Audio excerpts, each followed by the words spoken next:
It's Peacocktober. All month long, stream your Halloween favorites on Peacock. The biggest names in horror, like Freddy Krueger, Jason, Chucky, and more, streaming now. Plus, be the first to see Jamie Lee Curtis take on Michael Myers in the new movie Halloween Kills, in theaters and streaming only on Peacock, October 15th. And for a new universe of monsters, check out the Peacock original series, Girl in the Woods. Face your fears and stream it all this Peacocktober. Sign up now at peacocktv.com. A strange spiralling white light was spotted in the early morning sky over Sydney, with even sceptical witnesses wondering if it was a UFO. They were last seen on the beach with a tall man, and that's the best description police have ever had of him. More than 17 years after Harold Holt disappeared into raging surf at Cheviot Beach, his widow has finally revealed his last romantic words. Shocking, terrifying, mesmerising. That's the way a number of Australians have described their alleged encounter with the Yowie. It's time for the Weird Crap in Australia podcast.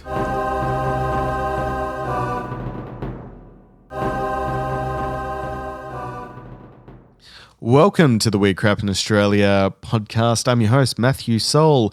Joining me for another look into the weird and strange is our researcher extraordinaire, Holly Soul. And that's just the morphology of the creatures. Absolutely.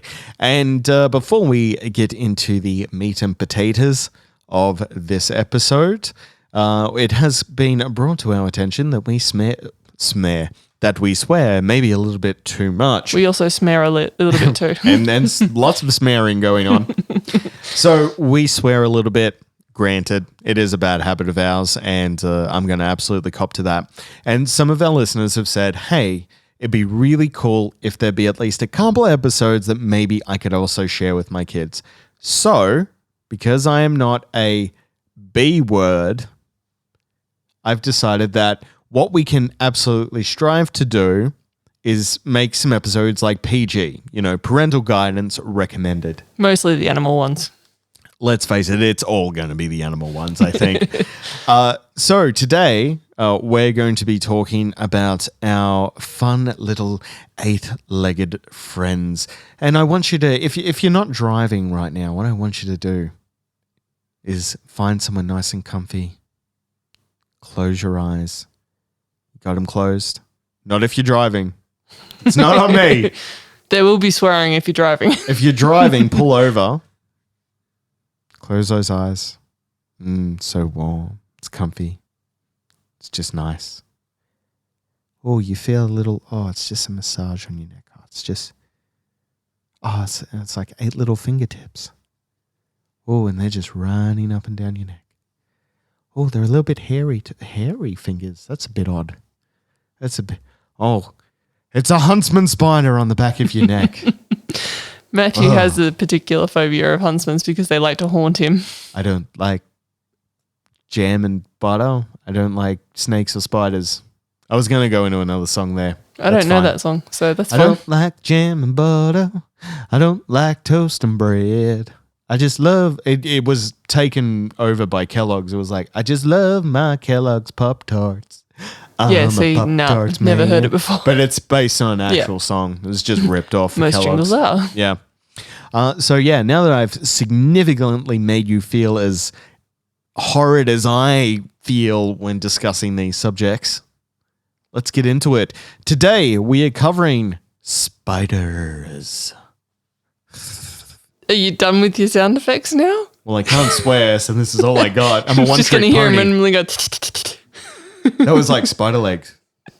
Spiders are one of the oldest animals on Earth, with members of their genus dating back to the Silurian period 420 million years ago. Ah, yes, where aliens landed on Earth. No, it's reptilians, and they have been hiding under the Earth's crust ever since. No, they're not aliens. They evolved here and then they went dormant under the crust. Haven't you watched Doctor Who? Yes, I have, and there were actually 2 variants of the Silurians. There were the ones that were that evolved on Earth, and there were the ones that actually were native to Mars. The waters of Mars have a completely different form of Martian. That's a different episode. There have been about 500. I think it's a different doctor too. Anyway. She ruined it. The Triassic period The oldest age of dinosaurs began 225 million years ago, so that should actually give you a little bit of context of how old these creatures are. Our eight-legged wonders are older than almost all other animals we've covered on this podcast, that being snakes and crocodilians, which are 95 million years old. Sharks, also from the Silurian era, are the only animals we've covered that are as relatively close in age to our arachnid allies. Yeah, but we're not talking about... I've tried to make it sound nice, you know. They are our allies. They kill flies. Flies suck? Is that okay, parents? Let me know. That's going to be like the hard line. I think so. Like I think line. yeah, that's the line, Matthew, and I can live with that line. So a lot of people, you know, they don't like spiders, but spiders are very helpful. They're part of the the ecosystem, and just like everything else, if we leave it alone, it generally leaves us alone. But when you're going back to the Silurian period, correct me if I'm wrong, Holly, because you are the amateur archaeologist, paleontologist. Because of the oxygen dense era. No, that's Carboniferous. So that's further from there. So when we're going to the Silurian period, are we talking spiders that we would recognize, or are we talking the giant, terrifying spiders that were bigger than you and could wrap you up and eat you, and there was no Godzilla to help because it was also eating you? So the Carboniferous was slightly after the Silurian age. Right. So you have the Silurians with your proto-spiders that look half like scorpions, half like spiders. Yep. And then you awesome, a duet of pleasures. Wonderful things to find in your shoes. And then it goes into the Carboniferous where you suddenly had plants on the surface and they were exuding so much oxygen into the air that invertebrates could actually grow massive. Yeah, giant freaking spiders. Massive dragonflies, massive centipedes, massive spiders, huge insects that giant you don't want to run into. More than likely, except there was nothing for them to latch onto really because mammals... Giant spiders! Yes, that's more likely. Ticks, mammals were way too small so they wouldn't be eating them. Ticks fighting giant spiders. I mean, that just made me think of two cartoon characters, like the Tick and Spider-Man just fighting each other, but that's just me. Also, that wasn't Black a Widow. joke, that was just me. Modern spiders emerged during the Triassic era with the orders Megalomorphae and the Araneomorphae. I'm just going to call them the Migs and the Arans because I'm not saying that more than once. Migs evolved into members now known as trapdoor spiders, tarantulas and such like that. They're heavy-bodied with stout legs and mostly furry, having downward pointing fangs and two pairs of book lungs. These are primitive forms of lungs that arachnids use for respiration because bugs and that don't actually have a skeleton system. They don't have actual lungs. They're basically their heart beats and it kind of sucks oxygen out of the air. I learned that from the film Mimic, where the cockroach monster eventually evolved lungs. It sounds like a horrible nightmare. You watched it with me. It was fine, except when all the cockroaches ate everyone. I blanked it out for a Wasn't reason. that bad. It's a horror film. I don't like horror films. Such a sook. For someone who goes into history, I prefer real horror to fictional horror. I'm going to put on Eight-Legged Freaks after we I've finish actually this seen recording. I know you have. We've watched it together. It's really bad. I actually watched it at the cinema with my parents. I watched it at the cinema with my brother. It's really bad. The Arans have fangs that point forward diagonally, crossing in a pinching action, and this is actually how you tell the two apart. This is the most common form of spider nowadays, usually building webs that exist in the air, hoping to trap prey. So think things like the huntsman, wolf spiders, jumping spiders, and there's tiny little white crab spiders you get in flowers out in your garden. Remember my grandfather had a big book on spiders, and one... Is that what he used to crush them? No. And one of they did an entire chapter, of course, on the wolf spider, and it terrified me because right underneath the wolf spider was photos of necrotizing wounds caused by its venom, and that will be with me for a long time. Arans usually die only after a year of life, while the Migs will actually live a lot longer. Females tend to live a lot longer than male Migs, with some lasting decades, and we'll cover a few of those later on. Because of the age of the spider family, its life on Australia began back when Australia was actually part of the supercontinent Pangaea. Now, Pangaea existed between 335 and 175 million years ago. So, in terms of the spider's point of view, we're the immigrants and we need to go. That's fair enough. They were here long before us. And I have a feeling they'll probably be around long after us as well. Oh, yeah. It's not hyperbolic to say that spiders have always been a part of Australian life. Australia's spiders are notoriously dangerous, but that danger is mostly due to the MIGs who live on the Australian continent. In spite of the self-generated myth that Australia's entire wildlife catalogue will take any opportunity to kill you. It will. Proving my point. Yeah, it will. This isn't a lie. I don't know why we pretend that Australia is such a wonderful and inviting place. Even the fluffy ones will kick the poo out of you if you happen to come across them.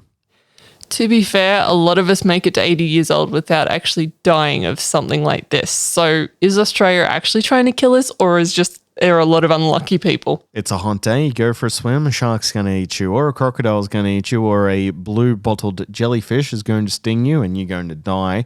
Unless you happen to step on like one of those like blue ringed octopi, in which case you're going to die there too. I thought you'd go more with the lionfish and their poisonous spikes, but...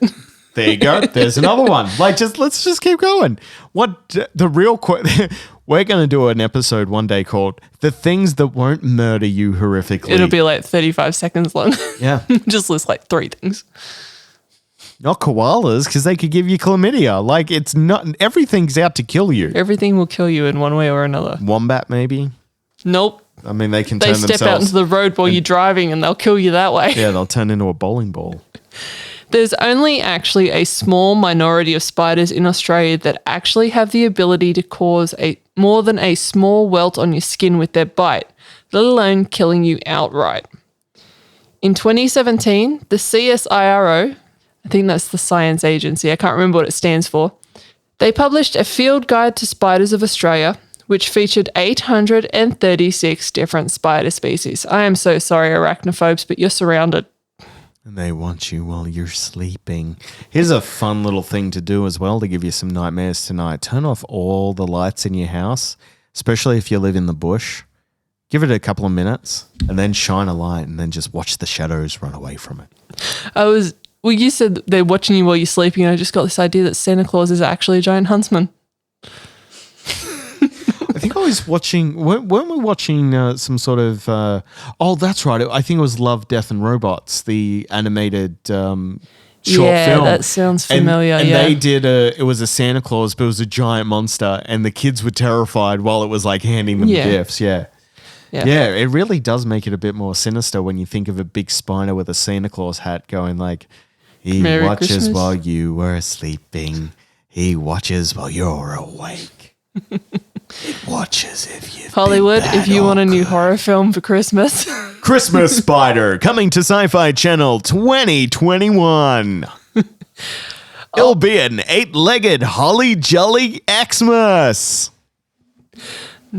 Why did you say Xmas? I hate people who say Xmas. Can I ask you a question? Exactly my point. Of these 836 species in Australia, exactly 0 have caused a fatality on Australian shores since 1979. That surprised me. Like, I thought surely a redback spider would have gotten someone since 1979. I will cover that in a minute. Okay. However, Australia does actually have a fair number of spiders that can do you some form of damage if they manage to get hold of you. The Australian redback spider, a member of the Arans, originally evolved in South and Western Australian deserts. For our international listeners, they're also known as the Australian black widow spider, and if you're American, I'm pretty sure you can picture exactly what we're talking about. Scarlett Johansson. Yes, a tiny little Scarlett Johansson with 8 legs. Tiny little fangs. I don't know what to say. That sounds. You started it. I did start it. I didn't expect it was going to go to like tiny little Scarlett Johansson arachnid monsters, but you know, things just happen. Especially on this podcast. This is why people get upset when we don't just tell the whole story when we get. And then others tell us what they love our banner. What are you doing to us? What do you want from us? You're like a bad girlfriend or boyfriend. You're abusing us. We don't know what to do. But see now, what's happened right now is some people are like, oh, that's the banter I love. And someone else is like screaming at their car stereo. Be quiet and do the spiders.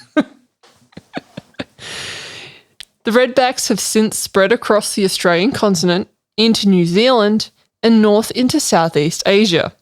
Colonies have also been found elsewhere in the world, such as the United Arab Emirates, Japan, and Belgium, possibly as a result of trade or of insect collections gone rogue. You collecting insects.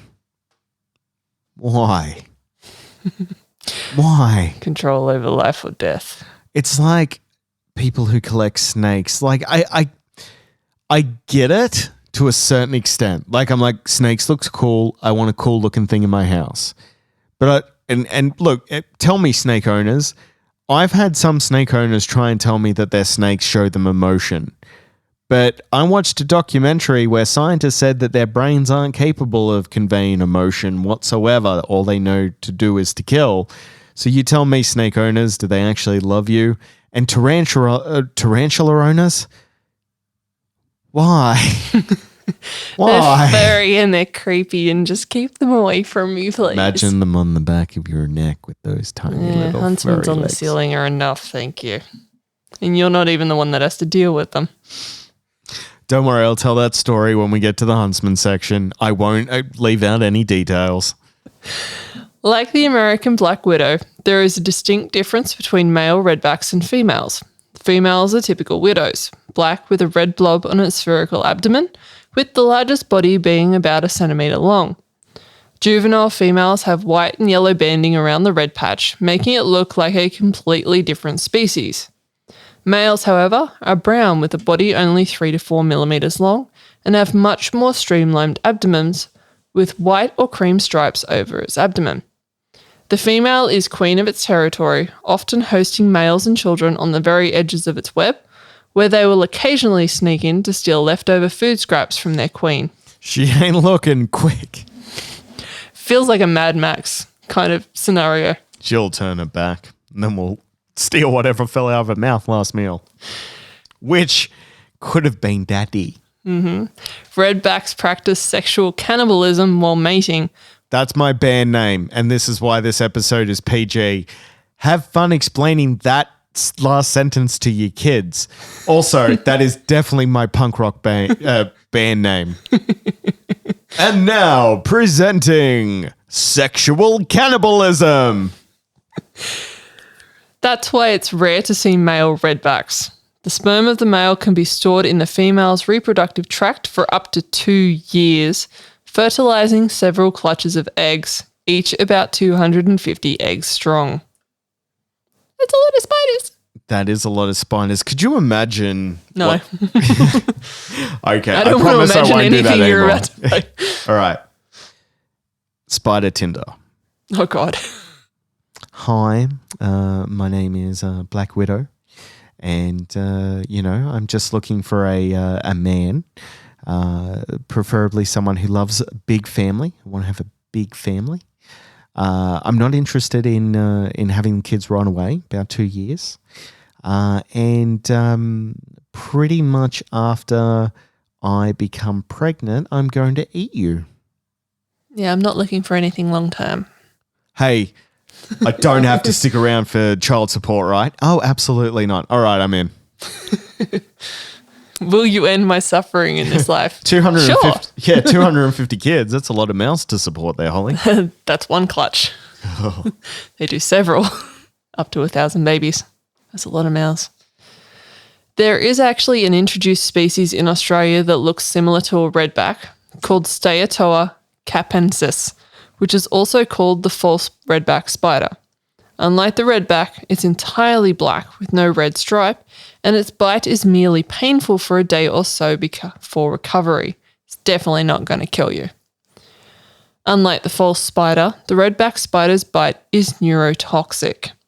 Its typical form of attack is to spray prey with its silk, wait for it to exhaust itself, then repeatedly bite its prey as it's dragged back to the spider's retreat. That is so savage. But the whole time I was reading through the script and making my additions, I kind of thought of like Spider-Man shooting his webs at people, them like tiring themselves out, and him just coming up going yum yum yum yum yum. While he's waiting for them to tire out, he's just sitting there drinking a tiny cup of tea. Stop that, Spider-Man! Yum yum yum hungry. yum yum yum. I can't get it out of my head either. That's also terrifying though. Could you imagine that? Someone throws a net on you and then after you're so tired from being in the net, they're like, now I'm going to eat you. Yum, yum, yum, yum. No That's the last swear thing you words hear. in this episode though, so your kids should be fine. We're definitely not inducing nightmares. Yum, yum, yum. They'll start with your toes first. When biting humans, the venom of this spider causes pain, muscle rigidity, vomiting, and sweating. If you don't receive appropriate antivenom, muscle weakness and other symptoms may last for weeks or months, depending on the dose you receive. Redbacks are responsible for the most bites requiring antivenom in Australia, hands down. By 2017, however, the number dropped to 250 antivenom applications a year, though it's estimated the creatures actually bite between 2,000 and 10,000 people a year, usually between December and April. It's not that uncommon to just shrug off a spider bite when it comes from a redback, and generally most people don't seek medical attention until it does become a problem. Yeah, if it's something that is causing you to not be able to breathe, then you'll go. Otherwise, it's just kind of something that aches for a while. It's something that's a bit painful and then you get over it, but the correct thing to do as soon as you get bitten by a spider, try and capture it, don't kill it. Take it to your doctor and be like, hey. Is this something I should worry about? No, it's a male redback. Yeah. Okay, cool. This SOB just bit me. Can you please make sure that I don't die from the bite? Because there are things that can actually kill you in Australia. Redbacks are generally found in built-up areas where they can find warm, sheltered positions to spin their webs. While the redback is considered an accomplished predator, it's not actually the top of its food chain. Daddy longlegs, cellar spiders, and black house spiders have been known to predate on these spiders. There's also spider wasps that parasite adult redbacks or their eggs, and mantis lacewings who are known to prey on their eggs. Something will always eat you. Doesn't matter how big or how dangerous you think you are. In fact, on this planet alone, most things will eat us. Mm-hmm. It's not really such a thing as an apex predator. Well, I mean, there is to a certain extent. No, like, because there's always something that will eat you. I mean, that's true, but I think like there's like lions don't eat other I suppose hyenas would eat the lions. Yes, though, the wouldn't they? hyenas go after the lions. We go after the lions. I There's learned always that something. from the Lion King. I learnt that from watching way too many clips of wildlife on Reddit. Redback spiders have been used by First Nations people for millennia when mixing their venom with that of snakes and pine tree sap, which they then use to coat spear tips. Damn, you're going down, aren't you? It's gonna hurt. Oh yeah, that's not a nice way to die. Well, I don't even think you'd die. I think it's just gonna hurt a lot and you're not gonna be able to fight back. Yeah, and then I would imagine the wound becoming necrotic. Possibly. Depends on the type of spider venom, snake venom, I guess. The redback is, of course, one of those things that we pride ourselves on spreading to the world because we love showing everyone how dangerous we are. Slim Newton brought redbacks into the limelight with his song The Redback on the Toilet Seat, which actually won a golden guitar at the first ever Country Music Awards in Australia in 1973. And sadly, the very last one because nobody likes country western music. Oh, that comment's come on. It angered you, didn't it? Not really. You were sitting there and it was like, think a Slim, Matthew, think a Slim. And we'll cover Slim Dusty at one John point. Williams. And That's about all the country singers I can think of that's Australia. Casey Chambers, isn't it? Keith Urban. Keith Urban. Yeah. Because Carl Urban's the actor, so Keith Urban. Yeah, he did a song. Those are the only country singers that I can think of off the top of my head. I love upsetting. Some of them are arguable. I've definitely upset everyone this podcast. We'll play a little snippet of that song. We might do a little bit more a bit later. We'll do a tiny little bit, just a little bit. I jumped high up into the air, and when I hit the ground, that crafty redback spider wasn't nowhere to be found. I rushed into the missus, told her just where I'd been bit. Yeah, that takes me back to being a kid and that song being on vinyl. Thankfully, my grandparents didn't actually listen to country. They just listened to 2GB. Hey, you're listening to 2GB. It's a bright summer morning here in Australia. Why are you American? Because I immigrated, because I like being bitten by snakes and spiders. It's all that's going to happen when you move here.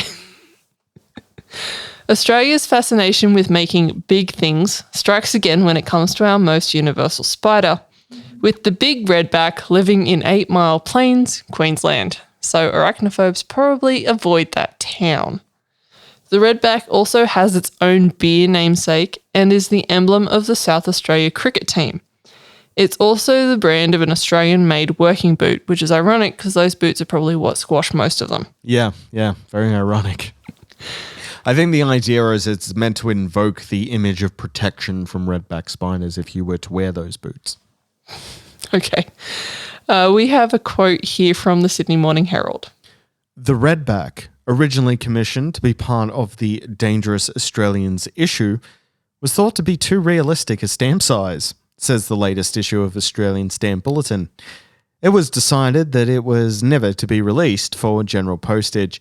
You B words. There have been so many silly things that happen, right, because someone hasn't double checked. Mm-hmm. And when something amazing like this, which requires people just to do that lapse of judgment like they always do.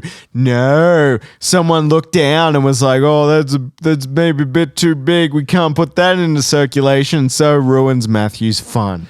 For context. I would have bought every single one of those stamps. And used them too. Yep.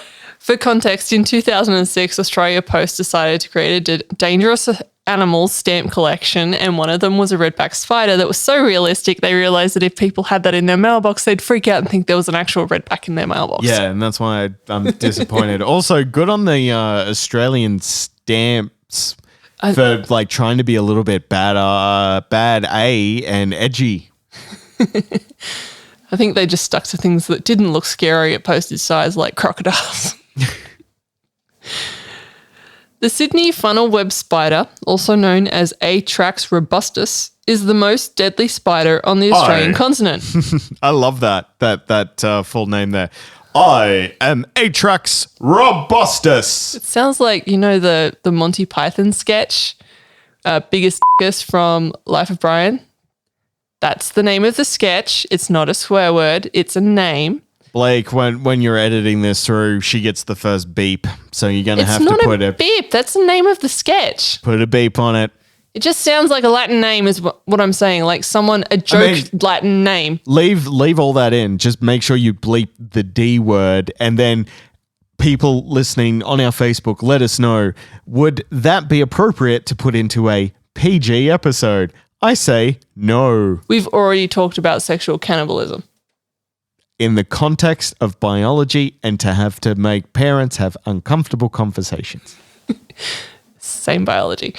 Anyway, the funnel webs are a member of the MIGs, found within a 100-kilometre radius of Sydney and nowhere else. That's why they're Sydney funnel web spiders.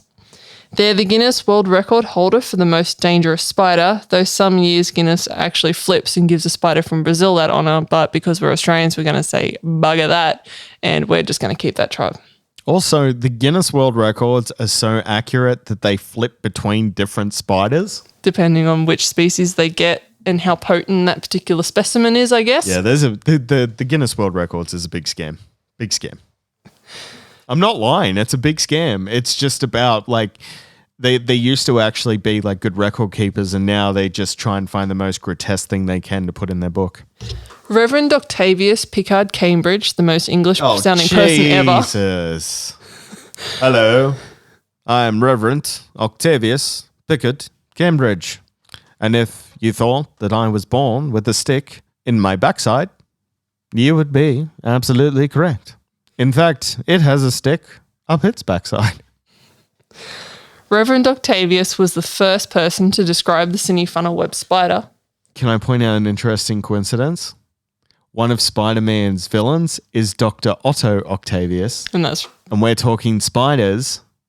And quite possibly an influence. We've got a Reverend Octavius. Now, he's actually from the British Museum, so it wouldn't surprise me if that was actually the influence they used. You think so? You think, Otto Octavius? I think that... Because being the head of arachnids at the British Museum, you'd be a big name. I mean, look, I maybe that's what happened. Comic people pull things out of nowhere a lot. Like Otto Octavius, they always do... what's the term for that? When you have... Alliteration. So they loved to alliterate for comic book characters, and Otto Octavius, well, he's a Dr. Octopus because he has 8 legs. I'm just going to assume that it's because the British dude was a good... Sure, why not? Why not? He was the first to describe the cine funnel web spider from a female specimen housed in the British Museum in 1877. Some years later, William Joseph Rainbow described... It's a rainbow. Oh my God, now it's a double rainbow. That's that guy's great-great-grandfather. Rainbow described the male funnel web as an entirely different species, Yokatai mina tibialis. I actually wrote this out so I could say it as I was thinking it. Yokatamina. Actually, yeah, you actually said it better. It's because you actually made it did actually phonetic. spell it out. Yeah. I can pronounce things when they're done phonetically. After looking over fresh caught specimens, as there is a distinct difference between the male and female morphology to the point where they look like completely different species. Rainbow went on to name the female as a third species, Poikilomorpha montana. Poikilomorpha montana. We can't find a specific reason for his complete bungling of cataloguing the spider species. Maybe he was allergic to studying previous works done on the spider, or perhaps he was too eager to have spider species named after him. Either way, he jumped the gun a couple of times in the hope of keeping immortal. Because what you really want is the rainbow spider. I don't know. I just like anything named after me. I mean, you've got a very normal first name in Matthew, so I'm sure there's lots of Matthew things out there. If you want Soul is a unique last name, and you could easily make it like... what do I want named after me? Soliaris robustus. Yeah, I want a cool bird. Yeah. I think all the birds have been found by now. I think you're getting a bug or a fish, and that's about it. Soliaris fisheries. I can't remember the Latin word for fish, so I can't fix that for you. Name a dinosaur after us. If you find a dinosaur in Australia, call it... we can put in the corporate sponsorship. With Crapiaris. I like it. Do that. Please pay We can put in the corporate sponsorship. If Qantas can do it, we can too. $2. We don't have a lot of money. The first... To give us some of your money, head to Patreon. We'll divert it to the paleontological crowd. The first notable encounter with a funnel web spider occurred on February 1927. Clyde William Thompson was playing on the laundry steps of his home in Thornley, Sydney. This kid had no fear. He was 4. Right? If the spider didn't do what it's bound to do to him, that child would have ruled the world. He was playing with a large black spider he'd found somewhere in his garden. Mommy, look, I found a spider. Look at it, is my friend. Mommy, look at my friend spider. And I have a quote here from the Glen Innes Examiner for Matthew to read. Evidence was given that the child was playing on the steps of its parents' residence when the mother heard a cry. She found a spot of blood on the child's finger and a black spider partly crushed nearby. So he killed it. I was like, ow, you bit me. Smack. Smack, yeah, pretty much. So, again, this kid is pretty tough.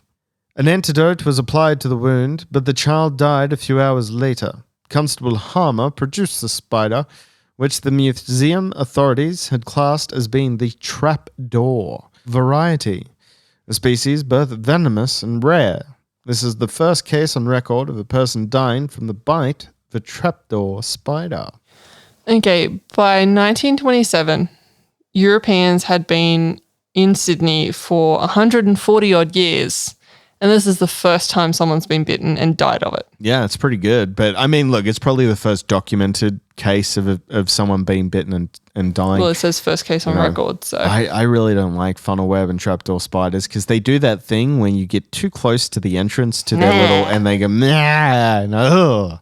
That definitely happened to me when I was a kid too. Grew up in the bush. Ugh. God damn it. With this case, public interest in the spiders surged, and a series of the spiders were actually presented to the Australian Museum for study. I couldn't find whether they were alive or smushed. Anthony Musgrave, who was a leading entomologist in the 1930s, examined the specimens and concluded that the tibialis were actually male funnel webs. So it took... They're just smaller than the females. What? Are you suggesting that a male of any species could be subservient or smaller than the female? Yes, that is exactly what I'm saying. Well, no. Also, there are 3 of them. They're 3 different spiders. Well, how'd you work that out? Because, okay, granted, 2 look very different, but where's this 3rd one you saw? I saw it in a dream I had, and now I must go. Damn you, Rainbow. You quack. It took 60 years for his misclassification to be corrected, which, considering academics, is not actually that long. Yeah, it's a pretty quick turnaround. Dinosaurs are still being reclassified after 300 years. That's because everyone kept putting the bones together wrong. Yeah, or putting them in with something different. It's what happens when you, like, your paleontologist is also moonlighting as, like, Da Vinci's assistant. And also the residential moonshine guy. It's not wrong. It's my interpretation of the medium. And that's how you end up with an iguanodon with its thumb on its nose. Musgrave examined the specimens and concluded that the tibialis were actually male funnel webs. The females were not reclassified as the same species until 1988, another 50 years later, and the year Matthew was born. That's how close in history we are. Yeah, and I turn 33 in December, so there you go. It was only reclassified 33 years ago. That's pretty bad. Now, and if you live in Sydney, you're probably going to want to know exactly what to avoid. Mostly just avoid all spiders. Yeah, leave them alone. They'll leave you alone. But if you see, usually they can be tree dwellers. Wherever they can make a funnel trap, they'll usually hang inside out. Shoes, inside rolled up newspapers, anywhere they can just start laying out their trap webs. Yeah, if you can see a crazy looking funnel, just walk away from it. Don't fill it up with gas and set it on fire. I'm looking at you teenage people that I knew. Is that what they would do? Mm-hmm. That's what about if the spider runs into the bush and sets the bush on fire? Do you not know how often Kentland and Wedderburn went up? Yeah. Yeah, Holly comes from the bad side of the tracks. Oh, yeah. Funnel webs are large black spiders, typically ranging from 1 to 5 centimeters in length. Unlike redbacks, their color is not different depending on the sex, with both retaining a dark black or blue carapace. The males are smaller but have longer legs, making them roughly the same in diameter. Average leg length is between 6 and 7 centimeters for the females. Females also have large white markings on their heads. This is how you tell the difference between them. The venom of the female spiders is less potent than that of the males, so if you're going to get bitten, probably get bitten by the female. It's still going to hurt. Don't get bitten, yeah. Their fangs are quite big. It will hurt you. There will be a massive mark on your arm. If you survive. The funnel webs, well, remember, there's been no fatalities in Australia since 1979, so... There's always time. We can fix it. The funnel web's venom has an element that is actually very primate specific. It will only go after us and the primates. It is a compound called an ion channel inhibitor, which does not actually affect the nervous system of non-primate mammals or any invertebrates. The symptoms of bites seen in monkeys are shortness of breath, blood pressure fluctuations, culminating in severe hypotension, excessive tear generation, salivation. You okay? I got bitten by a funnel web spider. Are you crying because you've been bitten by a funnel web spider? Or are you crying because that is a side effect of being bitten by a funnel web spider? Does it really matter? You'd cry from the pain, but even if you weren't crying, you'd end up like crying. Weeping. Yeah. So why only primates? Why is it specific? For some reason, that protein only bonds with our nervous system. It's an interesting. I wonder if it's so like you take out a primate, generally that should bring as it decomposes, it should bring a lot of prey to it. I mean, the same could be said of a rat. So dirty rats. I think it's more just one of those quirks of evolutions because it's not like there's native primates in Australia. Maybe its great ancestor used to eat us. And again, by the time Australia broke away from Pangea, mammals were still 200 odd million years away. So it's one of those evolutionary coincidences. It takes less than an hour for symptoms to set in, usually as short as 10 minutes. So you're going to know pretty quickly you've been bit. There has been a single recorded case of a child that died within 15 minutes of being bitten by a funnel web camping in her slipper. So it's going to happen fast if it's going to happen at all. And that is also probably a case of an allergic reaction as well. Anaphylaxis. Yeah. Funnel webs live in moist, dark spaces, such as shoes, discarded toys, and old dog houses. They also live under logs and amongst the leaf litter. Unlike the redback, the funnel web is held in a position of fear that it has zero pop culture presence. We assume it's a case of if you don't think about it, it doesn't exist. If I don't think about you, you definitely don't exist. And you can't bite me. Please stop rearing up at me and dripping venom everywhere. They're one of those, aren't they? Really angry, little cranky. They can be aggressive, but they're not going to drip venom because that's a waste of resources. Yeah. There are definitely spiders that do that, though, right? Bird-eating spiders will do that. Tarantulas, I think, do that as well. Not only am I creepy, I'm going to be really gross. I'm making myself look big so you don't eat me. That's what the mentality is. Next on our list is the most internet notorious spider, the one you will often see memed to hell. It's the huntsman spider, otherwise known as the wood spider. These are members of the arans, which are usually found in the tropical or warm environments of the continent, though they have been known to appear in places such as the Mount Kosciuszko area and other cold regions like Canberra, usually in place around human habitats. Yes. Like someone's car. Like when Matthew pulled down the visor of someone's car when he was sitting in the passenger side. And this is exactly how it happened. I pulled down the visor. There is a giant bad word spider in front of my face. I lean back into the seat as quickly as I can and just say, Holly, pull over. Holly, please pull over. Spider. No, you didn't say spider. You just kept going, pull over. Let me out, pull over. Oh, well, there you go. So I pulled over and I'm like, what's wrong? You're already out. I was gone. As soon as the car stopped, I was halfway down the block. He doesn't like spiders. I do not like spiders. Now, second story with a huntsman. I'm in bed reading comics on my phone. Holly is well asleep. And I see a shadow on the roof. And I'm like, oh, you know what I'm going to do?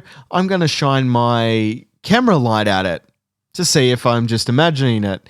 And of course, another huntsman. And as soon as I hit it with the light, it's like, oh, look, light, human. I'm going to eject myself off the roof and land straight on your chest. I wake up to Matthew scrambling out of the room. What's wrong? Spider. I abandoned Holly. Like, will you get me a container and a bit of cardboard so I can go back to sleep, please? I think I spent 20 minutes trying to catch it because it kept hiding in the vent. We were right next to the bush, and it was a constant problem. We're actually a little bit further away from the bush now, so we don't generally see spiders where we live, and we're also on the second floor. Not saying that spiders won't get up in there, but there are cobwebs around, but yeah. It's definitely a lot better than it was. The female huntsman's body length is typically 2 centimeters long, with males 1.6 centimeters. Their leg span can be up to 15 centimeters long. If you want to get technical and work that out while you're safe at home, splay your fingers out, look from the tip of your thumb to the tip of your pinky, and imagine that length of the spider leg. Now imagine 8 of them skirting across your chest. Huntsmans are usually brown or grey. Just did it. I shouldn't have done it. Yeah, I was looking over and Matthew's like spread out his fingers going, That was a mistake. Huntsmans are usually brown or grey, sometimes with banded legs. Many have flattened bodies adapted for crawling into your nightmares. Did you write that or did I I don't write think that? you've read this far through the script. No, I did. I just must have missed that line. That's an awesome line, though. I love it. Unlike most spiders, huntsmen's knees bend along their body as opposed to straight up and down, making it easier for them to squeeze into small spaces. Unlike most spiders, huntsmen can be social. I'm sure we've all seen the social media photos and videos going around of 1 million of these spiders hidden in a mailbox. Or in your car, or eating a snake. Eating a snake? I've only seen a single one eating a snake. Are you telling me there's like swarm eating a snake? I'm sure they're eating each other constantly. That's all it is out there. Snakes and spiders trying to eat each other. I have actually seen a photo of a spider eating a snake. It was kind of weird. Yeah, it's not good. This is a rare occurrence, however, and typically forms after heavy rain, in particularly hot droughts, or just after a hatching. Yeah, I've only ever encountered huntsmen in my home when it's generally incredibly hot or there's been disturbance to their natural environment usually forces them inside people's homes. Because it's a stable environment. And it's like, my opinion is just don't, if I could trust them not to jump on me, then they could live in the very top corner. But that's not what they do. They always end up on me, and that's why they have to be put back outside. I use my mum's rule, which is if you're above my eye line, I'm going to ignore you. But as soon as you drop below my eye line, you are out. Unless you're a redback, at which point I'm dealing with you straight away. By putting you in a plastic container with a piece of cardboard underneath and then returning to the world. Yes, a very long way away. Huntsmen's main sources of food include other spiders and cockroaches, which makes them a wonderful addition to any home. So stop relocating them, Matthew. No, I don't need them in my home. They can go outside. While different species of huntsmen carry their eggs differently, all of them are creepy and you should definitely leave them alone. They lay 200 odd eggs at a time, and some species of spider are more maternal than we would give them credit for, looking after hatchlings for a few weeks until they darken and can camouflage effectively. Actually very similar to the way crocodiles look after their young. Yeah, predators generally protect their young. I guess some. Well, some predators, yeah. Unlike those delightful little quackers, who throw their children at predators so they can escape. Matthew's never letting that go. It's not right that something that adorable could do that. It's just wrong. Adult huntsman spiders don't build webs. They hunt and forage for their food instead. Sometimes they can get hold of smaller reptiles and vertebrates as food sources, including snakes, lizards, and mice. Or your baby. Yeah, well, the ones that their legs are massive, yeah, I wouldn't put it past them. Imagine a 30-centimeter odd spider and a small child. Forget dingo ate my baby, the huntsman took my baby. Yeah. These warrior spiders are fast, with an exceptional ability to leap. The species can run up walls and across ceilings until they want to let go and drop on Matthew's chest. If picked up, they tend to cling to whatever grabbed hold of them, becoming harder to shake off and more likely to bite. So basically you're going, get it off, get it off, get it off, get it off, get it off. And it's going, hi friend, hi friend, hi friend, hi friend, hi friend, bite, hi friend. Pretty much, you love me, get off me, you love me now. We'll never be apart. Hello hand, hello fire. Huntsmen live for about 2 years and have appeared in a lot of pop culture over the decades, usually as subjects of funny videos where people try to catch them to evict them from their homes. All fun and games until it happens to you. I don't do it at all. I get my wife to take care of it for me. So does my dad, it's fine. The only thing my mum won't deal with is cockroaches. Well, it's like the Simpsons. Marge, there's a spider by my car keys. I'm glad you told me. Shoo, shoo. With a broom. Get out of here. That is basically what happens. Ollie, there's a spider. It's all right, Maddie. I'll take care of it. And now, to try and purge that nightmare fuel from your minds, I have a story about a spider that actually made me feel bad for said spider. If you cried towards the end of Charlotte's Web, you're probably going to be upset about this. When this happened, I actually sat down and read the entire article, but I couldn't be bothered rereading it, so I just read through one of the summary articles. So I won't give you all the gory details that made me cry, but it will be a sad story. Armoured trapdoor spiders are a family of MIGs first discovered in 1889. Their body structure is similar to tarantulas, but they lack any significant fur covering. The subspecies Gaius villososus lives in Western Australia, live out their lives free of the worries, that is, until humankind arrived. In 1974, arachnologist Barbara York Main set about describing a series of trapdoor spider burrows in the North Bungalla Reserve.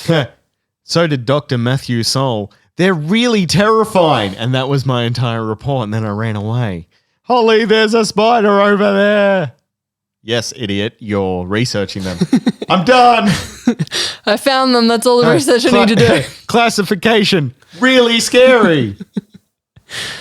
One spider, later named number 16 after the plaque placed near her trap, was observed hatching and dispersing into the surrounding land to create her own burrow within the study site. By 1978, 101 burrows had been tagged within a few metres of each other within the study area.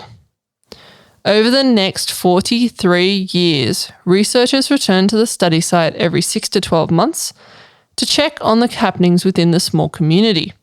As number 16 grew older and outlived both her sisters and her mothers in nearby burrows, Cue sad Pixar music.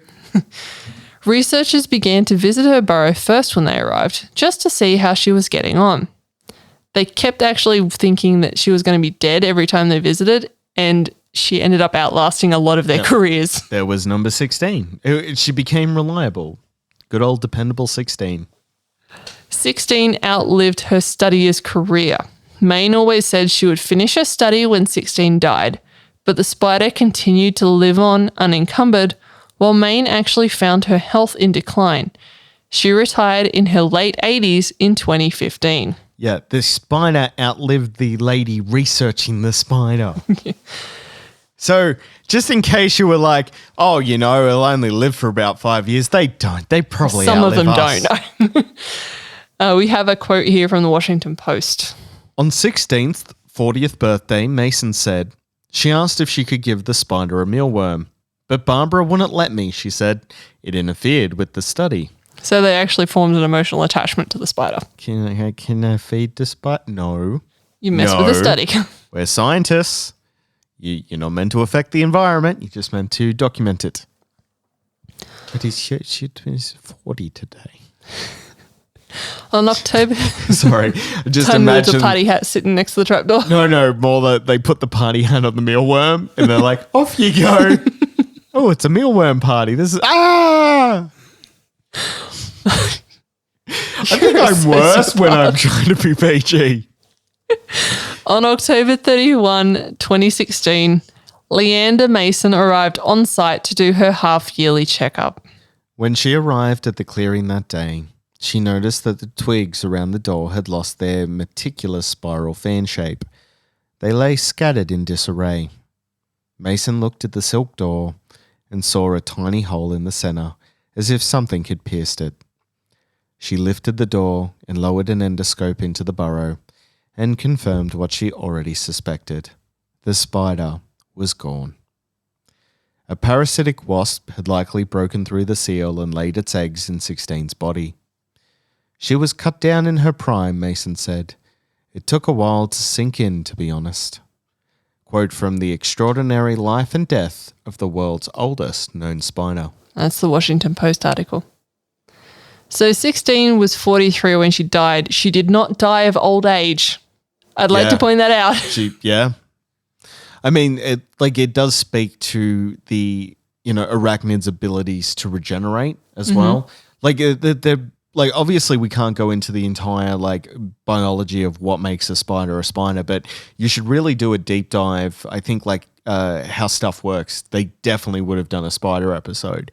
Spiders don't have brains. They actually have a series of free floating neurons that sort of spark between each other, which is just amazing in and of itself. They don't actually have a brain.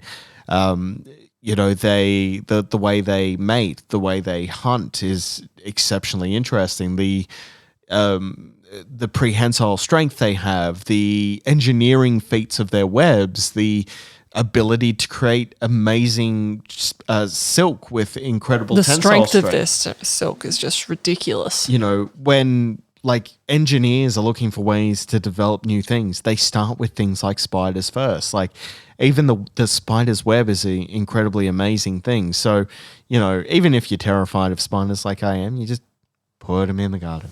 I think I actually saw a study once where they said if you were to weave a spider's web as thick as your index finger, you could stop a 747 in mid-flight. Yeah. It's that strong. Well, there's they sort of explain that a little bit actually with the Sam Raimi Spider-Man films, because the Spider-Man in that like doesn't make his own web shooters and so on and so forth. It's all like really organic, and they talk about all the different spiders and what they can do, and you know how they can create like these. Like and there's actually a deleted scene which had the Twin Towers in it before they were destroyed, and they actually had to take that out. But he captures a helicopter in between the towers, and my understanding is they did the math on that to see if a human spider could actually do that. I think they did the math and found that they could probably stop 3 or 4. Probably, yeah. Yeah, it's a lot. But yeah, that's Australian spiders. Your friendly neighbourhood spiders. Please don't squash them. Yeah. Even if they're venomous, just kind of evict. Move them along. Evict, not execute. Yeah, they need to go somewhere else. Not near me. Anywhere else is fine. I'd rather you be anywhere else but here. Yeah. Well, thank you very much for listening to the Weird Crap in Australia podcast. Hope we kept that PG enough. May have given you kids nightmares, but I certainly didn't promise that I would not. And also you nightmares, just remember, that's where huntsmans live. In the nightmares. Also on your roof, staring down at you. He sees you when you're sleeping. Well, that's it for us for Weird Crap in Australia. Don't forget, if you'd like to support the show and the work that we do, head to weirdcrapinaustralia.com, which will take you straight to our Patreon page. For as little as $5 US a month, you'll not only get mainline episodes of Weird Crap in Australia completely ad-free, you'll also get bonus minisodes as well as the work-in-progress chapters from our audiobook. So Monday, that's mainline episodes ad-free. Tuesday is a minisode, and Wednesday is an audiobook chapter, all for only $5 USD a month, which is pretty good. What else have I got to talk about? Don't forget, Christmas is coming up. Yeah, Christmas we realized that today. Coming up, and you want to get your spouse or your friend of a friend or just a random person at your office because you unfortunately got stuck with a Secret Santa. You want to get them a Weird Crap in Australia t-shirt. Everyone needs a Weird Crap in Australia t-shirt for their Christmas. Be it our Christmas shirt, we do have one. We have Sizzle the Sandman instead of Snowy the Snowman. Frosty the Snowman. Frosty the Snowman was a very happy man. I don't know. It was a very happy soul. Oh, well, there you go. We've got Sizzle the Sandman shirts, so make sure you grab yours. Don't forget, we also do coasters and all sorts of fun bits and pieces. That's all in our Redbubble store, Weird Crap in Oz, AUS.redbubble.com. You'll be able to get yourself all sorts of merchandise. Don't forget, if you want to get something before Christmas, you really should order right now. Should have ordered last week. Yeah, stop what you're doing. Order yourself a t-shirt, order a friend a t-shirt, order a friend's friend a t-shirt. Get your mum a t-shirt. Get everyone a t-shirt. I feel like we need to create a jingle. I want to see an army of t-shirts out there. We also have some books. Weird Crap in Australia Volume 1 and 2 are available now. For print on demand, head to lulu.com, Lulu.com. You can grab it on Kindle or from Amazon.com, and you can grab it from our great mates, Impact Comics, info@impactcomics.com.au. You'll be able to order yourself a book. If you're having delays in getting a physical copy of the book, so are we. As of recording, we're still waiting for our copies to hand off to Impact Comics. Been waiting for 3 weeks. Yeah. Matthew's getting a bit antsy. I'd love to see our new book covers. Weird Crap in Australia has been updated.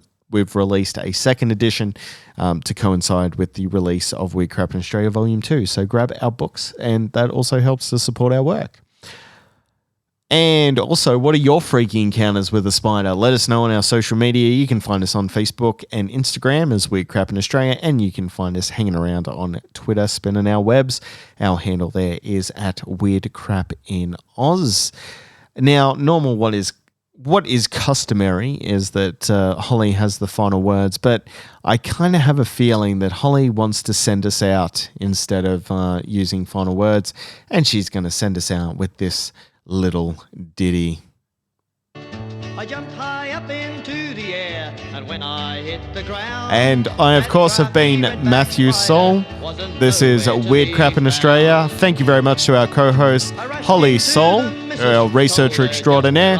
And we will see you again next week for more Weird Crap in Australia. Until then, folks, bye for now. Bye.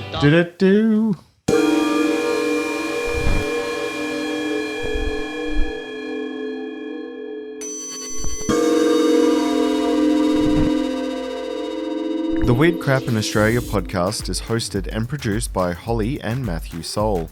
Our editor is Blake Kell. Weird Crap in Australia is a production of The Modern Meltdown.